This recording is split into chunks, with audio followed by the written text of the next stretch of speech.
Well, as we wait on the briefing out of Baton Rouge, let's bring it back here to St. Paul. Bobby Jindal will be out there in a moment.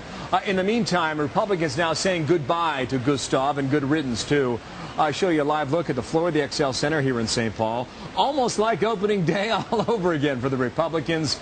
Yesterday's schedule wiped clean as the storm swept across the Gulf Coast. Later tonight in prime time, you will see two men of prominence, Senator Joe Lieberman and also my next guest, former Tennessee Senator Fred Thompson, with me live now. Hello, Senator. How you doing? Nice to see you. I'm good. Good to see you again. The last time we saw each other was up in Manchester, New Hampshire, which seems like decades ago. That's your right. Speech tonight in prime time. What's your message? John McCain, the story of John McCain. Back during his military days, his younger days, and his days as a leader in Congress and elsewhere. And we'll talk a little bit about the fact that there's never been a time in our history where it was more important for our leader to have the characteristics that John has: character, courage, and proven leadership. And we'll be talking a little bit about that, but a lot of biographical stuff. This is one of the placards that the Republican Party was giving out yesterday. The label is clear. It's called Country First, and on the back it has the telephone numbers for all the Gulf states if you want to contribute money. Country First is the theme here. Yeah. It's also the theme inside the XL Center. Reflect on that as it relates to John McCain, Senator. Well, that's his history. He personifies Country First.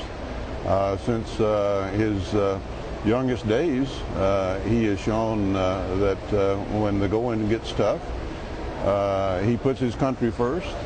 He's shown courage and character and leadership throughout his entire career. In the United States Senate, he stood strong for what he believed in against Democrats and Republicans. He's been right on some very, very crucial issues when others around him and public opinion and so forth was on the other side. He's just a remarkable story of patriotism, courage, and leadership, which his entire life personifies. In an overall sense, the message that Republicans are trying to communicate out of here is toward John McCain and Sarah Palin. The fact that day one was a washout, how much of an impact do you think that had on the message that comes out of St. Paul?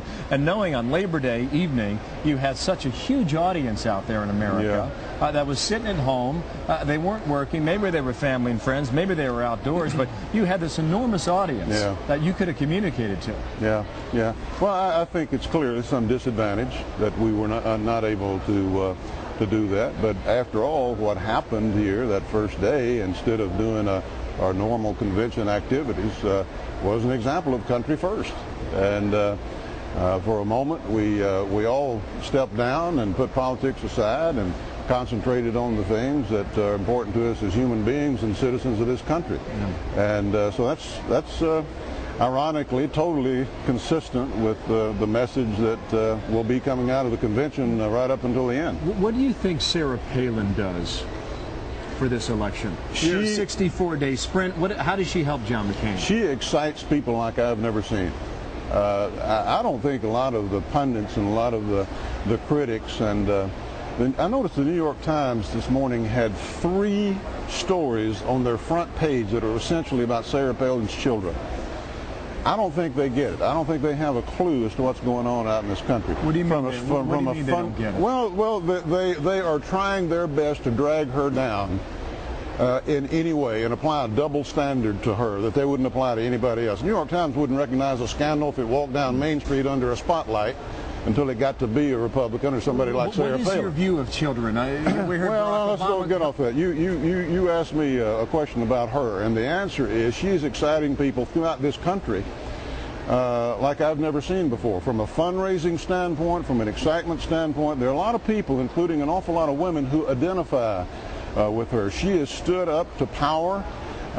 She has been accomplished and successful from state and local level. She's the only person in this race on either side that's got any executive experience. It's a remarkable pick, and she's a remarkable person. The point I was making is that you make it clear that you think the New York Times is taking a cheap shot. Absolutely, and not just them. The liberal bloggers are burning it up. It just goes to show that they're in a state of panic over this woman who they weren't on the inside when her selection was made. And I could include some Republicans even that I think are a little bit sore because they were not there when the decision was made. John McCain made a John McCain decision.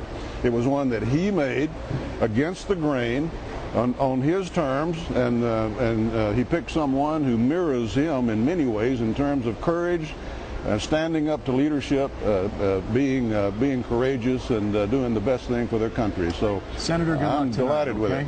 Thank you very much. Thank you for your time Appreciate today. It. Good to be with you. 10 o'clock Eastern Time, live here in prime time on Fox. You'll see it. Do you feel nervous? Thompson. Do you feel like you got a little bit of the nerves?